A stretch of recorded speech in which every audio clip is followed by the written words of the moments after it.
SCP-9001 Fractal Part 3. The Foundation generally expects quite a lot from their employees.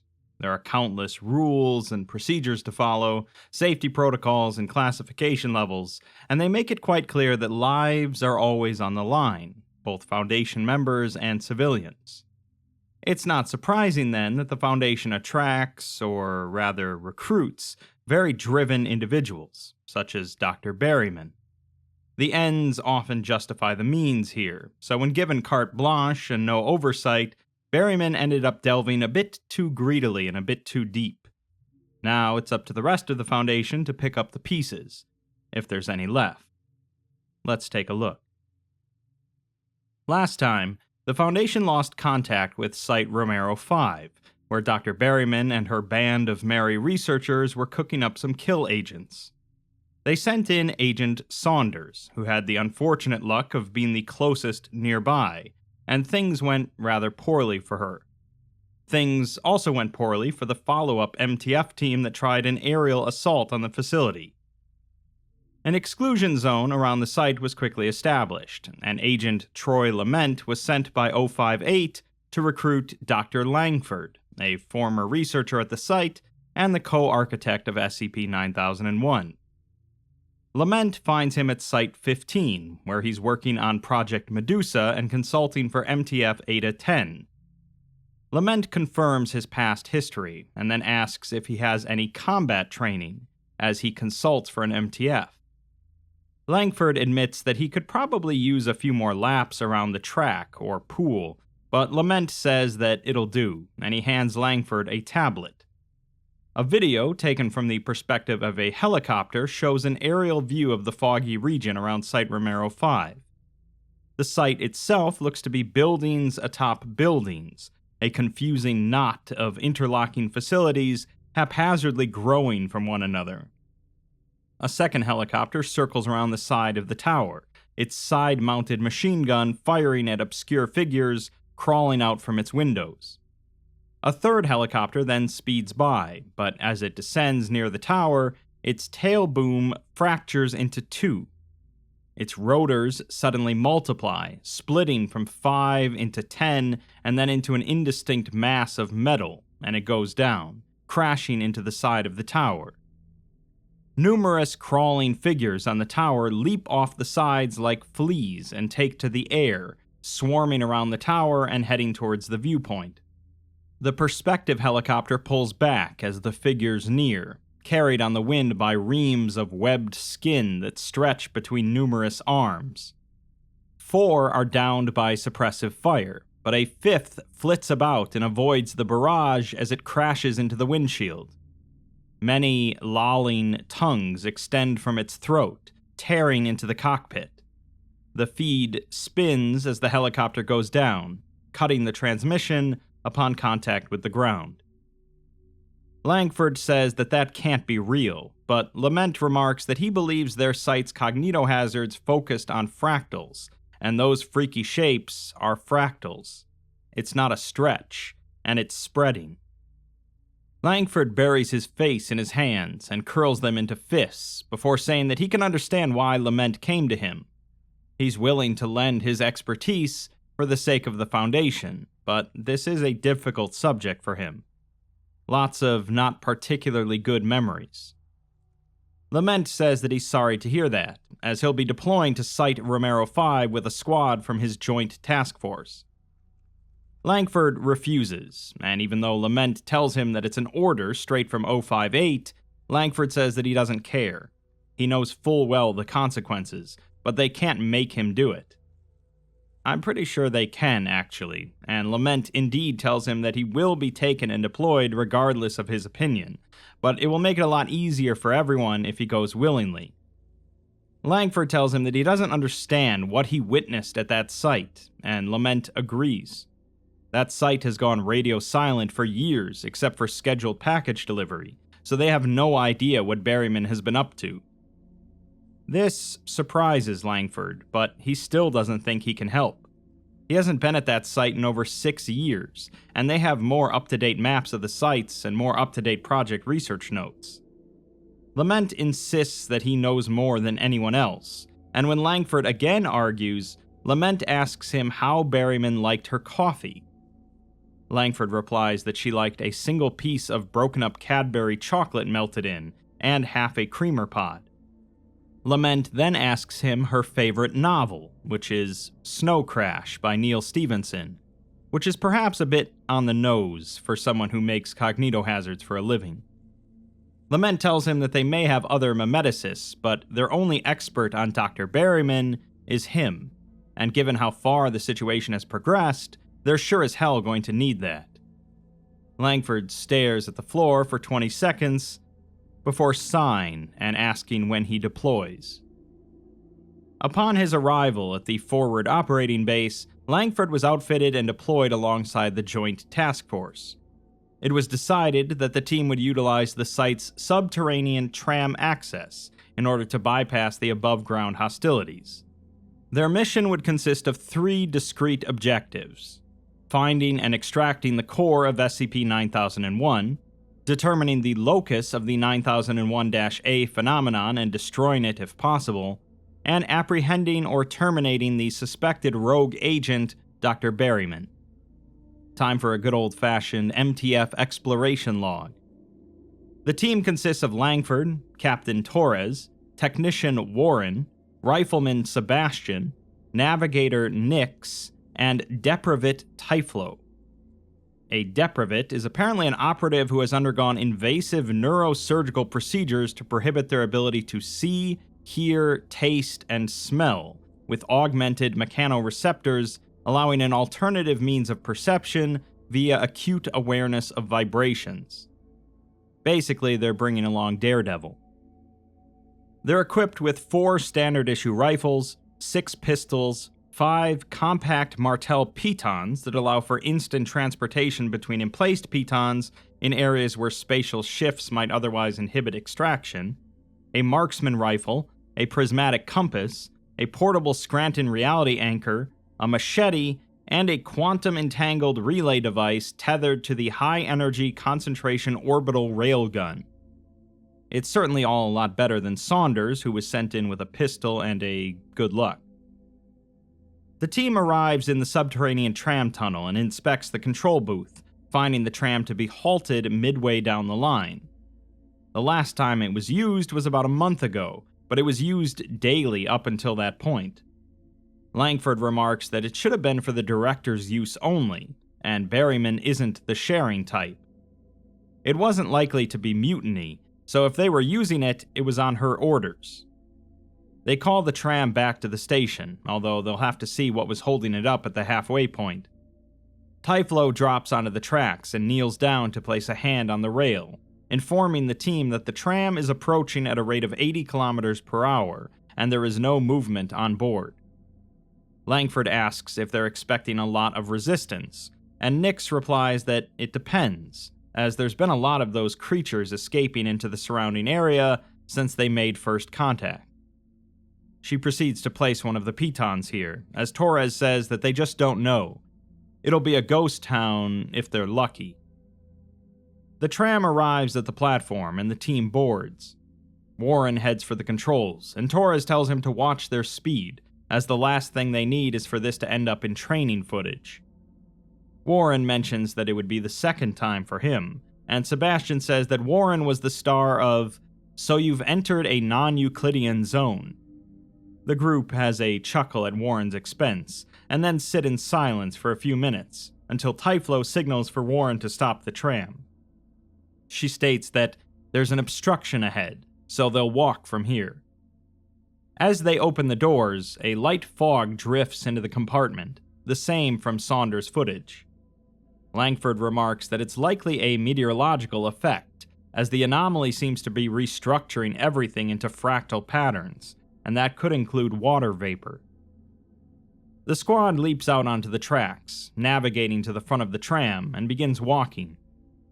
Through the mist, it becomes apparent that the rail ahead has been rent and twisted by the emergence of large tangles of tree roots growing from all about the tunnel floor, walls, and ceiling. The sound of wooden creaking also becomes audible, and as the team moves, the ends of the nearest roots can be seen to gradually split and grow. They continue for another few kilometers, arriving at the other platform. The fog here is heavier, permeating the air through to the ceiling, but it isn't thick enough to fully occlude sight. Langford states that they should be able to directly access the director's office from here, and the elevator just outside her quarters should get them access to most of the site. The team proceeds up a flight of stairs, arriving at a set of large double doors, and Nix mentions that her compass is going wild. Torres swipes a keycard with level 5 access, and the doors open silently, along with a dense cloud of fog. Sebastian whistles loudly, and Langford gasps as over a dozen tall, plant-like trunks of varying skin tones are spread throughout the room. Each hosts a complex array of tendrils at its apex that weave with those of their neighbors, forming a canopy that partially blocks out the fluorescent lights. Each trunk pulses rhythmically, with twin bulbs that are seen to emerge from a chest-high orifice. The bulbs of each instance inflate and deflate in synchronicity. Langford mentions that he's going to vomit, but Torres tells him to swallow it. Sebastian asks if those things are lungs, and Langford manages to explain that pulmonary vasculature is inherently fractal, so it makes sense that something like that could come under influence. The team progresses into the room, seeing that the entities are rooted in place via a thin network of mycelium that is splayed over the floor, and which causes the instances to collectively shudder as the team walks over it. This room appears to be the site's data storage center, and Nix says that the whole site must have been rearranged. A closer inspection of the nearest trunk reveals that the open orifice is surrounded by displaced teeth, forced outward by the expanding bulbs. The remnants of the face have been rendered vestigial, being stretched along the backside of the trunk. As the entities collectively exhale, there is a quiet sighing, and a fine mist can be seen to extrude from their open pores. Torres asks Langford if he recognizes anyone, but he just shakes his head. Warren asks if the mist is some sort of terraforming process, as Sebastian tries to puncture one of the bulbs with his knife, but it just rebounds off. Typhlo remarks that their heart rates are at 6 beats per minute, and likely depend on retaining a circulatory system, so they could bleed them out. At this prompt, Sebastian slices a deep cut into one of the trunks, causing torrents of blood to rush out. The rest of the trunks whine and shiver as the wounded one seizes and falls still. Torres tells Warren and Sebastian to handle them. He'll manually disconnect these servers just in case they're still capable of sending out kill agents. Langford and Typhlo will dig through the files, and Nix will make good on their way out. Nix nods and sets up a second piton as the rest of the squad gets to work. As Sebastian terminates the final entity, Langford calls out for the team to check something out. He pulls some personal effects out of a cardboard box, including keys, cigarette lighters, a handgun, a taser, a wallet, and a small leather purse. There's no Foundation ID in the wallet, but Nix recognizes him as one of the missing people from the nearby town that Saunders was investigating. Torres says that their shipment of D-Class would have been received in January, so he guesses they got impatient, which confuses Langford, as they shouldn't have had any need for any more D-Class. That's why the tram was so active, but Torres tells the group to move on, and they open up the door to the room into a hallway. As Langford follows, he stumbles off balance, being caught and righted by Typhlo, as Nix says that there's been another shift, so they should get used to the vertigo. The hallway on either side of the team can be seen to bend circularly in a shallow corkscrew, raising up and away on their right and descending deeper on the left. A protracted, inhuman screech emanates from around the bend high above, so Torres states that they're heading down. He asks Typhlo about the screech, but she says that it's hard to get a read on. The shape doesn't make sense, and it is large, but it's alone. Langford asks if they should take care of it, and Sebastian asks how large it is, to which Typhlo just says that he is welcome to find out, as she will remember his bravery fondly. Torres sighs, and the team proceeds downwards past the personnel quarters. The porthole on the last room is shattered, with a bloodied lab coat hanging in shreds from its lip.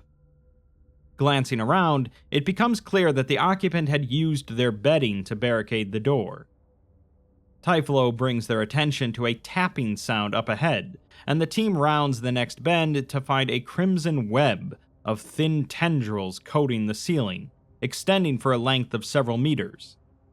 It does not react to the team's presence, so they carefully advance to a four-way junction. To the left are the D-class cells, and further down is a fork in the hallway, and down each hallway is itself another fork. There's a minor illusion where it is difficult to interpret the middle branches, as focusing on either set of hallways reveals that they should spatially overlap the hallways on opposing branches. To the right, the hallway continues forward for 5 meters, ending on a heavy steel door. Signage indicates it to be the disposal area, with a red pictogram conveying a fire hazard beyond the door, meaning that this is the crematorium. Torres wants to head down to the cells to look for survivors, but he doesn't want to risk it with the hall looking like this, so he has Warren deploy the portable Scranton reality anchor. As it's set up, the air in front of it ripples and waves, and Nix places a third piton beside the crematorium door. They decide to give the anchor a few minutes to stabilize the area while they explore the crematorium, finding several hospital stretchers scattered randomly around the room. The headrest and upper portions of each are blackened with dried blood that runs down and cakes across the floor. The blood doesn't seem to have pooled naturally, though, but rather has spread across the floor in intricate patterns. The team notices the furnace is currently active, and there are several blunted bone saws on the countertops alongside some glass containers holding a bioluminescent blue fluid. Warren remarks that this is foul, and Langford explains that Berryman called it berry picking. In formal terms, though, it was simply called harvesting. From up close, the team can see that the solution within each container suspends a living human head, their eyes darting about wildly. Langford says that it wasn't like this, though. The process was clean and pain-free, but this is a devolution. Nix remarks that this would have been done with 058's blessing, so now they know why the main file didn't say much about Berryman's research. Warren asks how they're still alive, but Langford just says that that's above his clearance. All they know is that so long as they remain in the solution, they'd remain viable subjects, and they could repeatedly expose them to first-order FCI. They'd be brought back to life each time, and Berryman said that it was finite cases of infinite suffering as opposed to infinite cases of finite suffering. Sebastian doesn't buy it, though, asking why she still needed fresh D-Class then, but Langford is just in the dark as they are. Torres sighs and says that the Foundation isn't going to get much use out of them anymore, so he grants Warren and Sebastian permission to abort testing. They quickly set to work smashing each canister, causing each head to writhe about madly for a moment before falling still. Afterwards, a piercing alarm is heard from the hallway, and the squad rushes out to see smoke pouring out from within the SRA's casing. The hallway beyond, once a single iterative branching set, is now a kaleidoscopic array of intertwining paths and impossible branches. The SRA is beeping loudly and rapidly as its frame begins to shudder. Warren rushes ahead and quickly punches a series of digits into the terminal, causing the beeping to stop and the device to shut down. The hallway ahead remains in its altered state, as Warren turns to the team and dramatically bows, sarcastically congratulating himself for his quick thinking. He's cut off, however, as the ceiling tile above him bursts open and a mass of veins and capillaries rapidly descend. The veins spill to the floor and rise up to take the approximate shape of a human, and from its coils an array of tendrils lash out and ensnare Warren. Nix and Typhlo raise their guns, but cannot get a safe shot off, and Warren screams as he tries to wrestle himself away. Sebastian rushes forward with his knife as Torres fires off his sidearm, striking the entity. This causes it to lose its grip as Sebastian lunges and slashes into it. Falling off balance, the entity leans back into the hallway, pulling Warren with it, and it becomes apparent that gravity there is askew, causing them to fall down the hall instead of to the floor. As they cross the threshold, Warren and the entity are seen to similarly refract, as if multiplying, falling down all branches of the hallway simultaneously. They strike the wall as they tumble, and Warren reaches out to grab the handle of a cell door. The entity clings to his leg, as Warren tries to reach out to Sebastian, just out of reach. Sebastian yells at the rest of the team, and they form a human chain, allowing Sebastian to step into the hall, where he makes contact with Warren's hand. As he begins to pull him out, the entity spreads itself wide, and it latches onto the walls, now pulling with more force. Sebastian is dragged deeper, and Warren continues to wrestle with the entity as it climbs further up his leg. His hand then slips from Sebastian's grasp, causing the human chain to rebound back. Warren now clings only to the door handle, and he tells the team that it's no use. Sebastian then lets out a roar and leaps into the shaft, falling past Warren and colliding into the tangle of veins, tearing into it with his knife. The vessels lose their grip on Warren as the struggling pair fall away deeper into the hallway.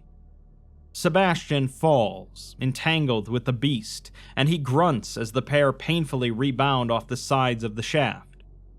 All around them, the repeating pattern of the hallway and equally spaced cell doors whiz by. The entity worms its veins around Sebastian's mask, prying it from his face, and it flies off into the endless expanse above them. They fall deeper still, and Sebastian bites down hard on an artery as the tendrils work to strangle him. The entity loses its grip and latches onto the sides of the shaft as Sebastian continues to descend. The walls fall away, and the setting dissolves into an inky black that presses in on all sides despite its seeming non-existence. The speed at which the fading light above retracts would indicate that Sebastian has reached terminal velocity. Despite this, there comes a woolly scraping as friction with the surrounding darkness tears away at clothing and skin. Sebastian falls deeper and faster, and he grunts and strains as he works to raise flayed arms over his head. Still, the surrounding space tightens, and there is a resounding crunch. He screams as his body contorts, his limbs and torso caving inwards, covering the camera lens. There is a second crunch, and Sebastian continues to scream. A third crunch, and he has stopped screaming. The sound of rushing wind is the only indicator that the perspective continues to descend. Another crunch, and the perspective begins to clear as Sebastian's remains come apart in tatters. Another crunch as a crack forms across the lens, and one last crunch as the feed is lost. The clamoring of his anguished screams reverberate upwards and out through the impossible hallways and echo up into the corridor where the team tries to pull Warren from his precarious position in the shaft. With their collective might, they bring Warren back to safety, and he collapses on the ground, hyperventilating. He tears the mask from his face and vomits profusely, as Nix works to fully disassemble the SRA's vital components. She casts discarded materials one after another into the fractured hallway, and swears at Torres that they have these things set up all around the site. Torres nods, and Typhlo says that they cannot allow the area of effect to extend to the exclusion zone. Torres attempts to hail command, then tries a second channel, and a third, getting only static each time. Torres says that it's up to them to stop this, here and now, but Langford asks what if they can't, as it's not like there will be a big off switch. Warren, however, says that there's always a big off switch, the on-site nuke. Nix laughs, and Typhlo explains that site warheads are retained in files as a form of misinformation. They have not had those since the 80s, at least. Torres says that he's on the right path, though, as they're not without their Hail Mary. He withdraws a small handheld device from a breast pocket, sporting a single red button beneath a transparent guard. He explains that this is a transmitter, the signal of which is a quantum-entangled particle with a partner at Site-01. One push, and this place has 5 minutes before everything in a 10-kilometer radius is glassed from orbital bombardment. Torres begins to talk about the greater good being a hard pill to swallow when he's interrupted by the sound of pounding on tile rapidly drawing near. From up around the main hallway, there is a piercing chorus of screams from a dozen voices.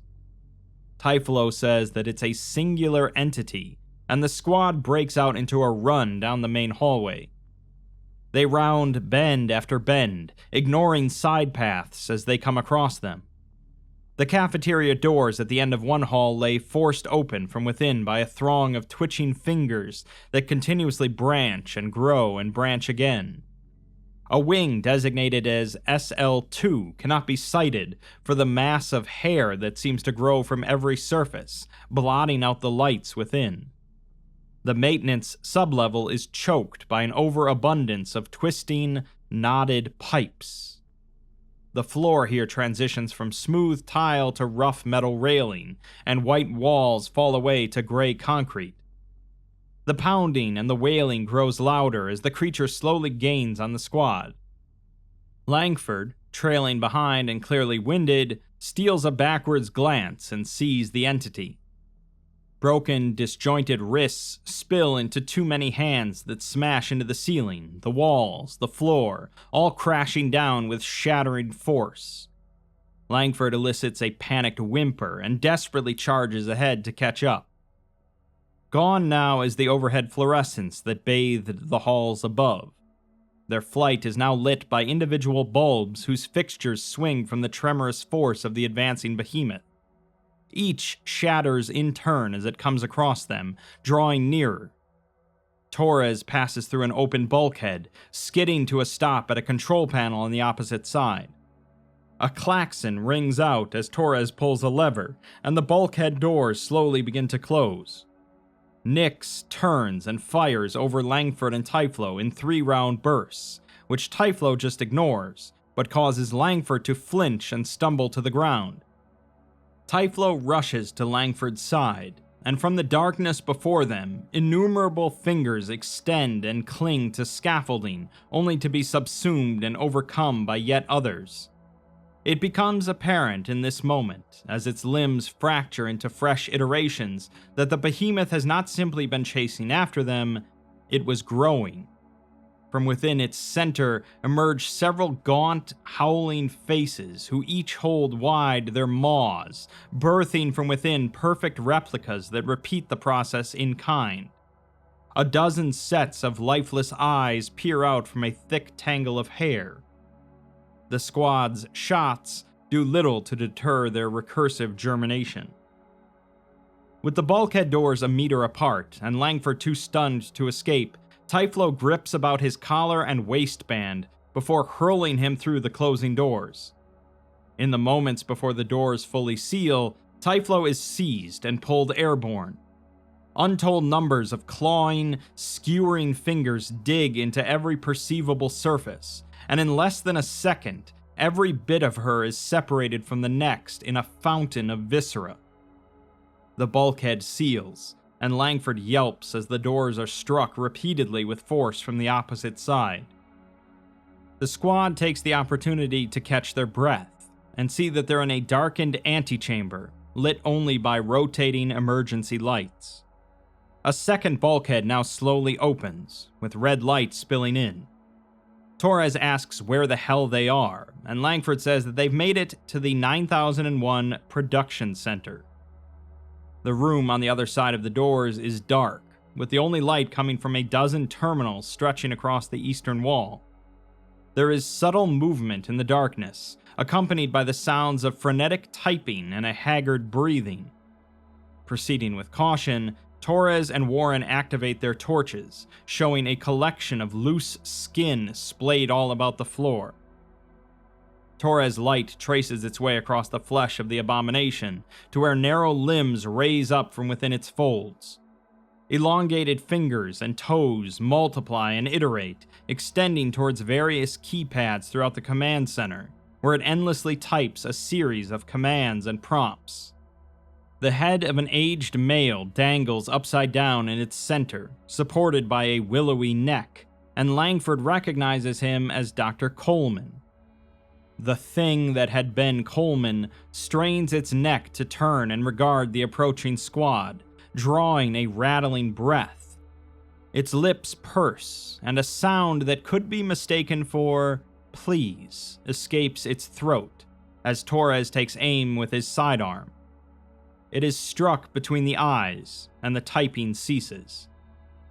Torres says that things are looking up, and Nix looks over to see a steel door with the words "Access, Level 4 Only" emblazoned across it. Langford explains that this is their Compellin facility, and Torres asks Warren if he can extract SCP-9001. Warren clumsily scrambles over the remains of Dr. Coleman and messily extracts his fleshy interfaces from the computer. He then withdraws a small device and plugs it in as Torres motions for the others to follow him into the Compellin facility. Using his access card, Torres opens the doors, and bright lights from within cause the team to wince. Inside is a massive, domed chamber, a 20-sided room walled with stone columns that curve upwards, forming the dome, and a weaving pattern of interlocked stone tiles adorns the interior surface of the vaulted ceiling. The pale white of the fog outside is visible through a small circle of glass at the very top. At the far side of the room is a double door of the same variety through which they had just entered. Lettering across the door reads, "Subject Perseus." On all other sides of the room, nestled between the columns, are recessed alcoves. Within each is a berry canister, each containing a living human head suspended in the blue fluid. The caps of their skulls have been removed. Electrodes connect directly from gray matter to a series of wires that snake around furrows in the wall, leading them into an aperture leading to the SCP-9001 production center. As the squad maneuvers into the facility proper, it can be seen that with some regularity, the gray matter of certain instances has grown and refracted, bulging from their craniums. Some have grown to the point of fully subsuming the head in the solution, and others have cracked or shattered their canisters from sheer girth. Small screens attached to retractable arms are held before the eyes of each head within the canisters, all of which are blank. Underfoot, the floor is a mosaic, shards of glass and ceramic coalescing into a complex network of shapes and colors that makes the eyes water, polished to a shine. In the very center of the room is a leather armchair and a wooden desk, atop of which is a tumbler and a bottle of Macallan, both empty. Torres asks Langford if this is how he defines finite, but Langford doesn't respond as Warren charges ahead to rummage through Berryman's desk. Torres strolls past the desk towards the opposite door, while Langford leans down to pick up a hair brooch decorated with clusters of small, white flowers. 5 large, containment-grade Scranton reality anchors are braced around the door ahead, but they are currently inactive. Warren points to a pull cord next to them, indicating that it's the emergency cord for the SRAs, and they want to watch out that nobody catches on that accidentally. Torres nods and swipes his keycard on the keypad for the door, to no effect, realizing that it must be keyed to Berryman exclusively. Warren says that he knows some of the default emergency access codes, and if she was the lazy type, she might not have thought to reprogram them. Langford crosses his arms though and says, not Berryman, as she wouldn't just leave something out of her control. Nix says that her file was a bit sparse, so maybe there's a relative or a pet that they could try for the code, but Langford never heard her mention any. He used to feel bad for her, but after working with her so long, it became clear what the only thing she cared about was. He then realizes what the code is, and punches in 070417, the date of Berryman's initial proposal. A green light flashes, and the door opens, as Langford gasps and Torres swears. Inside is an expansive, dark space, far larger than the entire building should permit. On the other side of the doorway, a single glass canister rests atop a pedestal, set atop a platform with a circumference of 9 meters. Beyond this, the interior walls are non-existent, and instead the area is a void of space, through which multiple iterations of the same platform can be seen. There is a clear pattern of void space and platforms extending out as far as can be seen in all directions, both above and below the team's perspective. Langford moves as if to enter, but is halted by Nix. Torres draws his sidearm and lines up a shot, but a voice is then heard all about them. The voice calls out to her dear Dr. Langford, and says that he's come back to her. Langford recognizes the voice as Berryman's, as Nix is struck hard by an unseen force and sent flying into several canisters along the back wall. The gun in Torres' hand crumples, tearing off his left index finger, and Warren is sent flying sideways, colliding with Torres. Berryman says that yes, it is her, in a sense. Langford cries out for her to stop whatever she's doing here, but she just bids him to come in so they can talk. The door's threshold stretches, the half-meter of space extending and being drawn into a long hallway. The space beyond becomes obscured by the presence of a spiraling light that shimmers with each word Berryman speaks, which transfixes Langford as he starts to approach it. Nix calls out to him, but he continues walking. Gravity shifts, and he is lifted from the ground and falls toward the void containing the spiral. The visual field is subsumed by the fractal's intense coloration.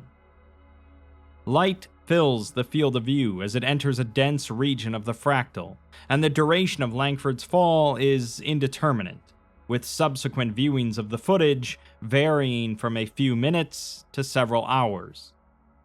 After a moment, the image resolves, revealing that he is lying on the carpet in an ordinary office, containing a desk and several portable whiteboards bearing equations. Late afternoon sunlight streams in through a window, casting long shadows, and Langford wonders if he is dead. Berryman just tells him not to be daft, and he rolls over to see her watering a dense collection of flower bouquets and a leafless bonsai tree. She has a pink dahlia flower pinned to her hair, and is wearing a knee-length sundress with a lace pattern that seems to change as she moves. She sighs and puts on her lab coat, before smiling at Langford and offering him a hand. Langford refuses it and recoils, but she takes his hand anyway and helps him up. She says that it's been so long, and she really did miss him all this time. Langford replies that he doesn't, and she admits that that's not unexpected. She asks what finally motivated him to come pay her a visit after all these years, and he just gestures around them and says that she should know better than him. She says that she doesn't, and Langford sighs, before telling her that the Foundation considers her research methods unsound, and he can't disagree. Berryman replies that he was instrumental in the genesis of many of these methods, and his name is as embedded as hers in everything they've done. She just expanded on them, but they are all their methods. Langford says that that might be true, but it's irrelevant. Her methods now are a threat to consensus reality. Berryman replies that that is very unambitious for the research partner she knew, as perhaps reality is determined by something more fundamental, more objective. She says that the Scranton reality anchor had its own expert opinion on what is real, but Langford doesn't think the ordinary people she kidnapped would agree with its assessment. Berryman states that ordinary people have no assessment at all, the same lacking they had upon the development of gunpowder, or electricity, or the atom bomb. They will come to have one after it's explained, developed, and allowed to enter their lives. For the two of them, however, that is their duty. Langford replies that what she's doing is not duty, it's madness. She asks him what he's been doing all these years, and he says that he's been averting those same ordinary people's eyes from harm, not towards it. Berryman shakes her head and calls it wasted potential. If she had estimated him for less, she wouldn't have invited him to join Project Hydra in the first place. But he isn't the only one who's wasted so much time. She deeply regrets how she treated him at times in the past. She thought of him as a contributor, but didn't realize the true extent of his value, his indispensability to this project, until after his departure. She wants to say that she's sorry, and admits that she was arrogant. She always understood more of what he did than what he did of hers. It was always her insights that progressed Project Nietzsche, until it turns out that he solved the problem in secret. Langford replies that he had to draw a line in the sand, and he saw an opportunity to stop more deaths, so he took it. She's really sorry, and she should have listened to him, as she truly, honestly believed that with him out of the picture and his hidden research finally in her hands, that she could complete it all herself. She tried everything and anything for a decade, but she couldn't. She needed to be able to reproduce the data, and she needed the fractal equation. She was desperate, and she took opportunity whenever she could, no matter how questionable the source. The results were promising at first, as she was finally starting to affect a reality bender's mind, but when you use a fractal cognitohazard to scramble the mind of a reality bender, it turns out that you start to scramble reality itself. One small impediment could never make her give up, though. Not this close to the success of the project. To do so would be surrender by the Foundation to the anomalous, a concession to the incomprehensible, a betrayal of their philosophy and mission. She tried whatever she could, of course. More CT scans, more algorithms, more analytic functions. She fed the problem as many D-class as she could obtain, and then some. She stared at infinity as hard as she could for over 10 years. She tried everything to reach out and touch it, and in the process she even became a part of it. They attacked the problem so relentlessly that it expelled the fractals from their pages and their screens until they twisted the walls, the air, her. She could see them unfold before her like a wave, could feel herself carried by them, and could even hear them sing their repetitious yet crescendoing song. She felt like she could finally walk that forbidden landscape herself, and pick out ordinary fractal cognitohazards like shells and starfish from a battered shore, like she had become his algorithm. Yet there was still one prize always beyond her reach. Even after going this far, consequences be damned. Even after sacrificing everything, even herself, maybe even the world, until there was nothing left to offer. The solution to Project Nietzsche. What's so damned special about reality benders? Why won't they just obey the rules everyone else follows? Of course, she still firmly believes all anomalies have structure, but some are so complicated that they only reveal themselves to those with the right training, the right technical expertise, and more than that, the right insight. Non-universality of human experience is the one universal. At the end of all her efforts, she finally came to the conclusion she had avoided all along. She couldn't replace him, and her only recourse is him. Langford asks what makes her think that he'd help her this time, and she moves to pour out a kettle of hot water into 2 cups, one for coffee and one for tea. She hands the teacup over to Langford and sits down, sighing. She says that it wasn't all bad, as he had many opportunities to leave the project, yet every day he showed up to the lab and put his head together with hers, sometimes into the early hours of the morning, to work on these problems. When she was younger, she would occasionally receive a silly mailer about buying a star for someone, or when she first visited Paris, she saw the silly tradition of lovers engraving their names on locks and putting them in monumental places. But they have something far deeper than friendly pub stories or fleeting neurochemical nonsense.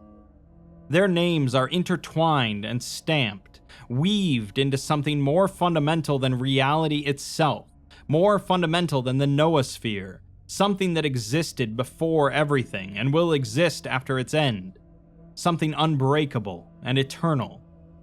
There may be interruptions, long ones even, but in the end they will work together for as long as a fractal continues, because that is what they are now, the Berryman-Langford set. She proceeds to write an equation on a paper, and says that it's taken her so long, but she's taken them as far as she can. The end of all these years, all these sacrifices, all this pain, it finally ends with just these 3 tiny parameters. The solution to Project Nietzsche is an impossibly distant galaxy for her alone, but for him, it's at the tips of his fingers. Langford takes a deep breath, and Berryman smiles, saying that he always hesitates at first, but in the end, with enough encouragement, he comes around to the right answer. At first, she resented this trait, but in the end, she has come to realize that same thoughtfulness is part of his value. It's what she needs to solve this problem. Langford says that he's sorry for leaving her alone like this, struggling alone against an impossible problem in the face of all odds. Her tenacity is something he's always admired about her, but even for someone like her, doing it for this long must have been hard for her. She must be tired. Berryman admits that she is, but she can't stop. Langford sighs and looks around the room, seeing no door, and says that she's completely right. He hesitates. He's unsure. He really did not know what he would think or do when he finally found her, if he even would. But thanks to her, he does now. He suddenly pulls her into a hug, which she does not reciprocate, and says that he was so selfish. He's so sorry his actions allowed this to happen to her for so many years, and he's sorry he can't fix it. Berryman hesitates before returning the hug, and tells him that time itself is a fractal here. She tells him to sit down and work with her, so they have a chance to start over. Langford pulls away and begins writing an equation on the paper, but he finds himself crying. He thanks her, and says that he's finally made up his mind. He'll serve the Foundation, as he should have done all those years ago. They will finish Project Nietzsche, once and for all. He then grabs Berryman's laptop, hurls it through the window, and jumps out amidst the fractal-edged glass shards. Berryman calls out after him, but she doesn't pursue, and it's revealed that Langford is still falling into the Berryman fractal. She says that she thought he might listen to reason, but he'll come to see things her way. They have all the time in the world, after all. A gunshot then rings out, and there is a shattering of glass. The Berryman spiral sputters and vanishes with a deafening shriek, dropping Langford to the ground. He begins to scramble backwards from the Perseus chamber. The canister hosting subject Perseus has been shattered, with a bloodied hole in the center of the subject's head. Langford can see that Torres is propped up on the ground in the middle of the room, a bloodied hand shaking as he drops Warren's pistol. As the weapon hits the ground, Torres is wrenched sharply up into the air, where he is instantly and effortlessly bisected. With blood pooling about his severed waist, he withdraws a slender device from a breast pocket. With a shaking hand, he clicks open its cap and presses the exposed button. Berryman's voice continues to shriek, louder, angrier, and the spiral reappears in the Perseus chamber. Glass canisters all about the room shudder and are pulled from their alcoves. Langford is swiftly and harshly pulled back towards the chamber, and he barely manages to grasp the door's threshold as bits of paper and smaller materials whiz by. Berryman tells him that he no longer has a choice, and he will submit. Langford strains to maintain his grasp on the threshold, ducking his head down as the pieces of Torres sail overhead and into the maw of the spiral. Nyx can be seen in the distance, her rucksack caught on a metallic arm on the perimeter of the Kempelen facility. Warren is desperately clinging to the corner of Berryman's desk as it is slowly pulled in. The air rushing past increases in intensity, and Langford's left hand fully loses grip. Berryman says that if he wants to play in the big leagues, this is his chance. Straining with all his might, Langford pulls against the gale wind force, and he manages to clasp the emergency pull cord. He tells her to get real, and pulls. As the SRAs come online, he is dropped hard to the ground, and the Berryman spiral howls in pain. Looking into the chamber, the interior space is seen to glisten and ripple. The far distant copies of the interior begin to fall away into darkness as the space collapses within itself. The Berryman spiral is seen to twirl violently, losing complexity, taking on physical form. The facility quakes as Berryman manifests in three-dimensional space, her body contorted and sporting numerous branching limbs. Her faces are contorted in pain, and there comes a series of sickening squelches as her limbs, in turn, crunch and snap and flatten. Her many mouths wail as her heads bind together into a single layer.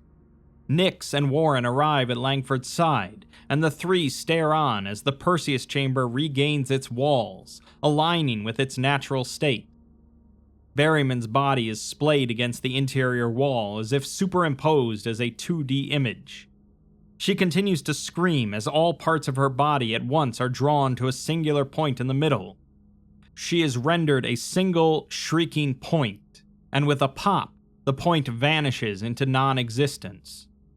Her wailing does not cease. The area continues to quake and tremble, and Nyx shouts to Langford that they have 2 minutes until this place is hot plasma. The trio rush out towards the 9001 production center, scrambling over Coleman's remains and heading into the antechamber where Nyx had set down a piton. There is a beep as they approach, and the space above the device crackles with energy. One by one, they pass through. They each appear in turn in the space just before the crematorium, and the long hallway in front of them is filled to capacity by the massive frame of the abomination. Fresh heads flower from the mouths of its many faces as they take notice of the team's arrival. The three are then back within the fog-laden server room. Fleshy strands of mycelium extend from the remains of the withered trunks, whipping senselessly all about the area. A single instance across the room slowly rears back up as its orifice widens. The team then reappear back at the tram platform where the video had begun, far outside the bounds of Romero 5. Distant tremors cause more cracks to form along the chamber's facade, and without a word they make a break for the stairs. Emerging through the tunnel that obscures the tram's entrance, Langford collapses. The sky is alight with fire as the woods around Romero 5 burn in the night. There is a flash across the sky, and streaks of light descend from the air. The shockwave hits them next, arriving with a deafening boom as a heavy cloud of dust and wind sweeps the area, knocking them to the ground with its force. The three watch on as the shadowy towers of the distant site are seen to crumble into the earth. Warren then remarks on Langford's "get real" comment, to which Langford just says that he thought it was clever. The three share a laugh as the approaching sound of wheels draws near. The surviving members of the task force were picked up by a patrol and returned to the forward operating base. Following a delivery of footage and recovered assets, including the extracted SCP-9001, the three were debriefed and allowed rest. Due to the combination of sustained orbital bombardment and seismic activity caused by the collapse of unstable spacetime in the site's subterranean sectors, Romero 5 would collapse into the Earth, forming a massive fissure. MTF Gamma 5 were tasked with manufacturing a verifiable history and public record of the fissure, including the retroactive forging of geological, stratigraphical, and archaeological studies that were each seeded with third-order cognitohazards designed to compel disinterest. Hume readings of the area would return to baseline over the course of 48 hours, and cleanup measures would begin shortly thereafter.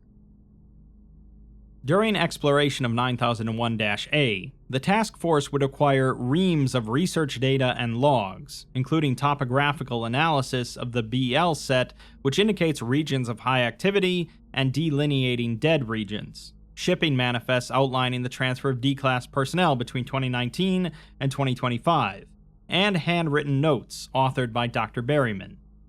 I'll read these verbatim. Obviously insufficient. I'm not going to be able to keep up with demand if my berries keep rotting on the vine. The solution helps, but all it does is keep them alive. Immortality is of no use if their minds are flayed and atrophied. Whatever affects the active regions instill, they're not simply wiped away by rebirth. The research is no good if I don't have a fresh supply. Worse still, we may need to flush our oldest subjects. Peculiar habit of moving their lips whenever someone is present in the facility, starting to get under people's skin. It's childish, really, a bit asinine. These are grown men and women who can spend 8 hours a day, 6 days a week beside a bank of severed human heads, but they're spooked by involuntary muscle movement. At least Perseus continues to bear fruit. Its eyes have glazed over like some of the old-timers, but it continues to be receptive to fresh FCI. All these years, and its mind resists deterioration. Not that its mind will be of much use if it's blinded. Frustrating to think of what could be accomplished were we able to even have a second bender. Alas. I feel a migraine coming on. Commotion today. Units B-17, H-47, and K-43 showed unusual fMRI readouts.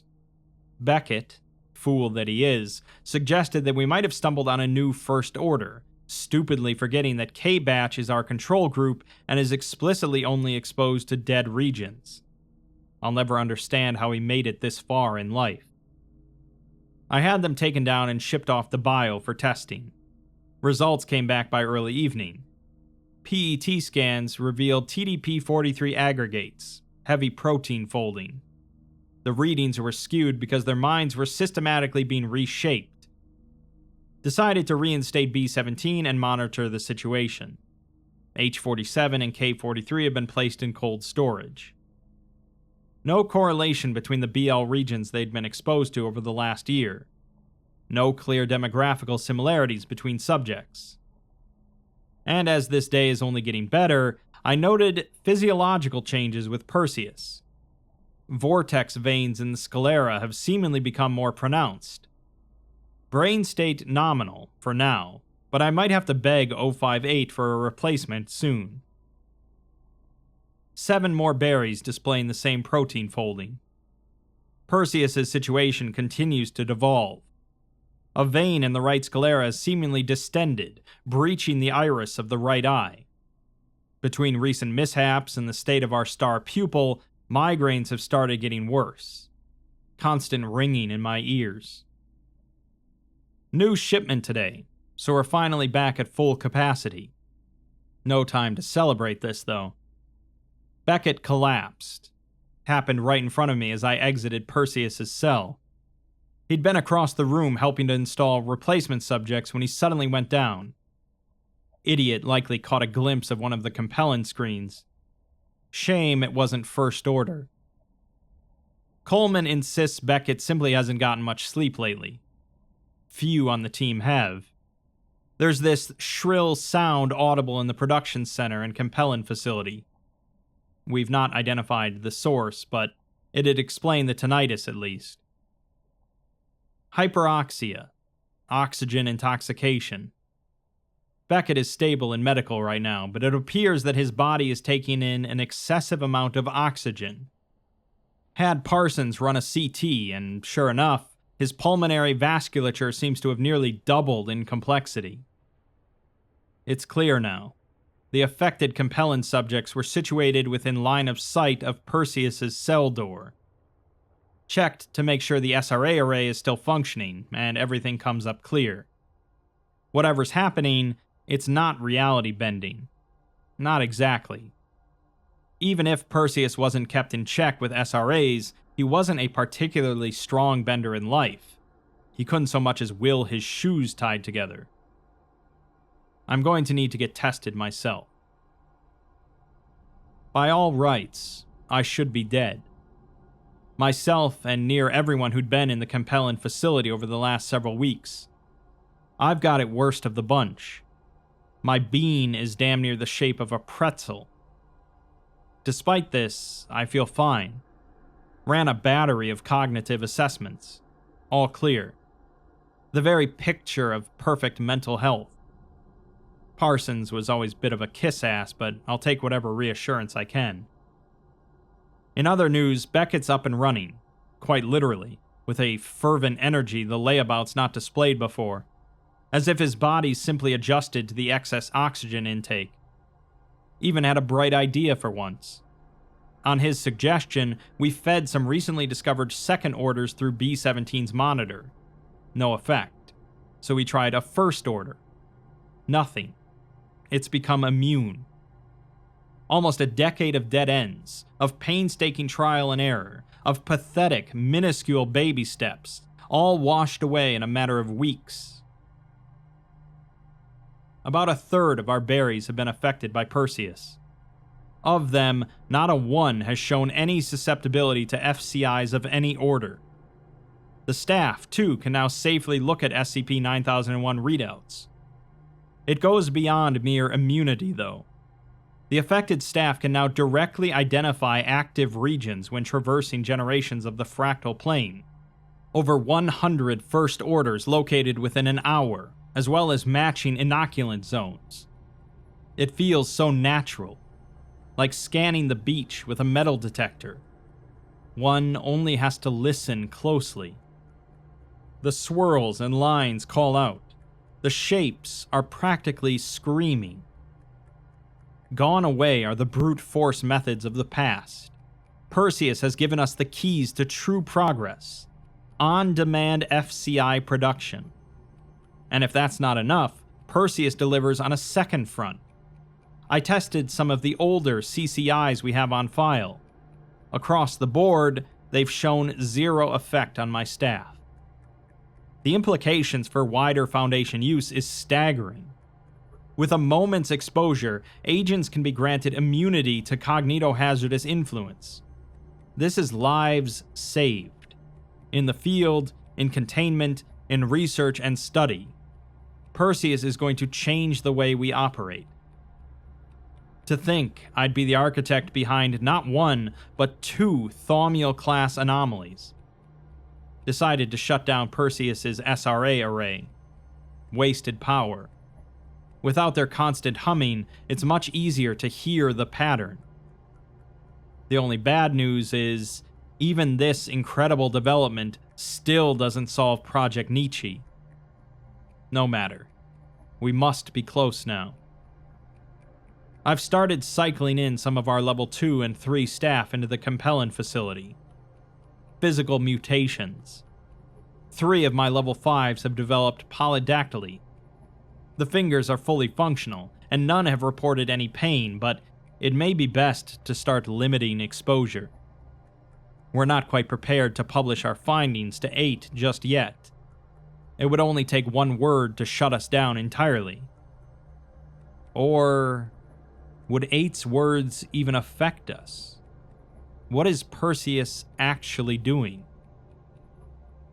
The sound is omnipresent. Not just within the fractal plane, but in the walls, in the eyes of my staff, in my dreams. It calls. The prima material, the unus mundus, the very bottom of everything. It's getting hard looking at certain surfaces. The walls, countertops, the ordered lines on reams of paper. Staring into the depths of the fractal plane is the only thing that alleviates the headaches. Figure we should leave Perseus's door open. The site could go for some remodeling. 90% of the berries now display protein folding. Running out of subjects to verify my team's findings. Cannot afford to reach out. Not yet. Too soon since the last D-class shipment. There has to be another way we can source fresh subjects. Mutations progress. To our benefit. Coleman has taken on the work of 5 people. Runs the production facility himself. Others off berry picking. Parsons found Beckett in data storage. Seems he found a good use for himself. Starting to get the hang of it. Expose them in doses, careful not to water them too much. Prune a bit off here and there when limbs begin to grow unruly. Pity they need me so, that they'd grow wild if left to their own devices. I always did have a green thumb. I'm even better with 12. One of our new subjects chanced an escape. He wasn't able to get far. Lost in the halls, running in circles, couldn't navigate the space. Not like we can. He can be made to listen, though. Hear how we hear. Beckett could use some company. Calls coming in now from Site-01. Hard to hear over the singing. Its sound merely joined the chorus. The harmonious tune. It's hard not to sing along with the others. Harder yet not to scream. Let them come. On September 1st, 2025, Langford filed a support ticket with IT. The ticket complained that any function he wrote would infinitely recurse until crashing with a recursion error, even if obviously expected to terminate, while a high-pitched noise would be emitted from within the computer. Upgrading his outdated Python 3 interpreter version, as suggested by IT, did not resolve the issue. The following morning, Langford alerted site security that he had found a single bunch of carrot flowers growing from the chassis of his personal computer. After investigation, Site 15 was placed on lockdown for 6 hours, and all personnel were screened for fractal growths or obvious medical abnormalities before being allowed to leave. Langford was issued a new computer and desk, with his old ones contained for study. Upon disassembly, it was found that a small amount of soil had been deposited into the chassis, from which the carrot flower had grown. A review of security footage over the last week revealed that this occurred several days prior, during landscaping endeavors on site grounds. Langford's office sits below ground level, and a flurry of dirt and particulate had blown through the open window above his desk. Langford himself would enter hours later, and nonchalantly brush off what dirt had not already fallen through the vents. Langford was informed of this, and reminded of the fact that carrot flowers grow naturally on Site 15 grounds. Langford refused to accept this explanation, which, in combination with his difficulty adapting to mandatory counseling following the events at Romero 5, indicated a need for further psychological resources. During his first appointment with Dr. Glass, Langford was administered a Rorschach test, and quickly became deeply agitated, necessitating sedation. It was later found that Langford had developed auditory visual synesthesia regarding complex fractal imagery. Upon seeing such images, he subjectively experiences the distant sound of screaming. Alright, So, Guy meets Girl. Guy and Girl work together to make images that kill people. Guy realizes he'd rather not make images that kill people, and Girl realizes that she really likes making images that kill people. Guy then gets called in to put a stop to the slightly out of control killing image process. Girl tries to convince him to make images that kill people again, and the guy says, screw that, and Orbital bombards the place. The ending seems to suggest that Langford was exposed in the process to another cognitohazard, and while the dirt in his computer that grew some carrot flowers is maybe, perhaps, slightly possible, the sound of screaming when he looks at fractals is very likely anomalous. I suppose that it's also possible for him to be traumatized to the point that his mind just recalls the screaming sound that he heard from Berryman at the end, but it also seems unlikely to go through that whole mess without coming out with some sort of anomaly. I don't think this is an article where the Foundation themselves come off as the bad guys. Sure, an organization that makes images that kill people sounds like it's too cartoonish for even one of the Fast and Furious movies, but their rationale of using them to protect their most secretive files is perhaps understandable.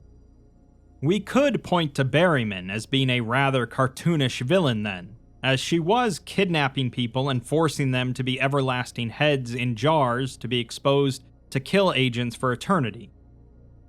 I was going to write an argument here defending her slightly, but upon rereading that last sentence, yeah, I would say that she was probably the villain of this piece. Granted, all of this was heavily spurred on by 058, who authorized pretty much everything done at Site Romero 5.